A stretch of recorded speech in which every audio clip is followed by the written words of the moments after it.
Hi there. I just want to discuss with you people that are setting dates and times. There is nothing that has anything to do with latter-day prophecy, right, that's got any dates at all attached to it. There's an amount of days spoken of by Daniel and in Revelation by John, but there is no dates set in latter-day prophecy. Deuteronomy 18, chapter 10. There shall not be found among you anyone that maketh his son or his daughter to pass through the fire, or that useth divination, or an observer of times, or an enchanter, or a witch, or a charmer, or a consulter with familiar spirits. There's a lot of that going on. Or a wizard, or a necromancer. For all that do these things are an abomination unto the Lord, and because of these abominations, the Lord thy God doth drive them out from before thee. All right. Now, I've got a list as well of people like the Watchtower Society and Harold Camping. No one knows what the end date is, neither, or time. There's one of interest in particular.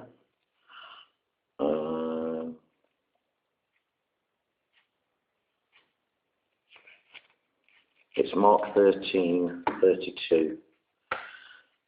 We have here.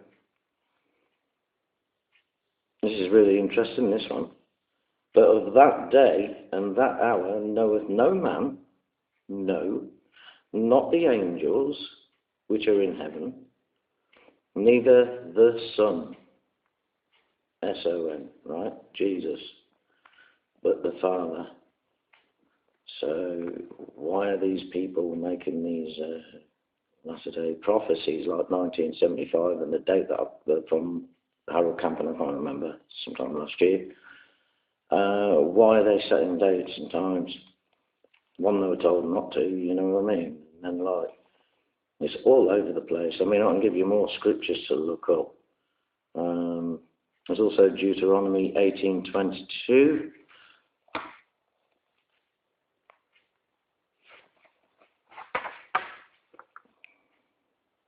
Which reads, when a prophet speaketh in the name of the Lord, if the thing follow not, nor come to pass, that is the thing which the Lord hath not spoken, but the prophet hath spoken it presumptuously. Thou shalt not be afraid of him. Okay? So when you've got someone in your religious belief system coming out with these kind of things, like 1975, it didn't come to pass, obviously, because we're still in the same vein until Jesus arrives. And lots of people sold their homes, etc. So look, if you can see what's going on here, then it's up to you to tell your elders or leaders these scriptures, and you tell them it's not on. And God's telling you, don't be afraid of telling them neither. Don't be afraid. You'll get kicked out of the synagogues. Jesus tells you about that. You'll get kicked out of there because that's what they'll do. They can't handle the truth. You get blocked, or you get, you know what I mean? Who cares? You've told them. You've done your bit. Matthew, it's Jesus speaking, 24:36.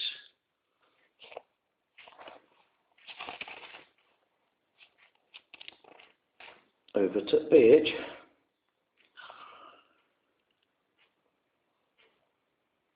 But of that day and hour knoweth no man, no, not the angels of heaven, but my Father only. How many times has Jesus got to say this before people actually address this massive issue and speak to their congregational leaders? Are you going to walk away from these false religions, or are you just going to hang around in them now? Now you've been told. Because if you just carry on hanging around in these religions, then, like, you know, I don't recommend it. I really don't. Matthew 25:13.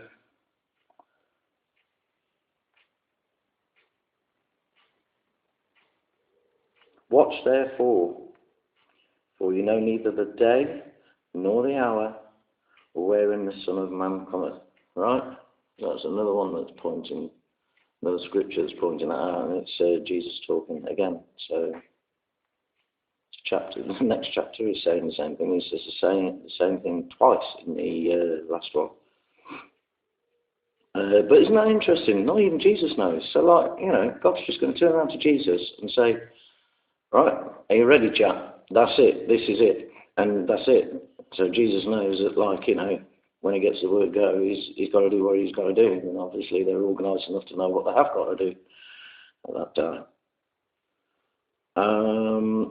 I'd like to leave you with Jeremiah 17, verse 5. You can look that up yourself, and it basically just tells you not to trust, put your trust in mammon, basically, because it's a serious detriment. It actually says, cursed be. I mean, if I can find it quick enough for you without showing myself up. There you go, we got it. Thus saith the Lord God, cursed be the man that trusteth in man, and maketh flesh his arm, and whose heart departeth from the Lord. So, there you go. I've given you all of those now. Check them out. This is a late 17th century King James version.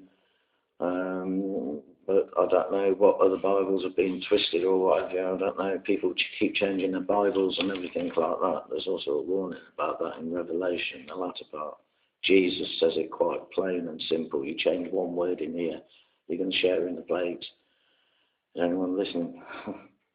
Anyway, I mean, I don't really get uptight or whatnot when I do these reports, because at the end of the day I've gone through all that. So all I can do is just let you know what I found out, and give you the scriptures, because it's biblical. It's purely biblical. I haven't made this up.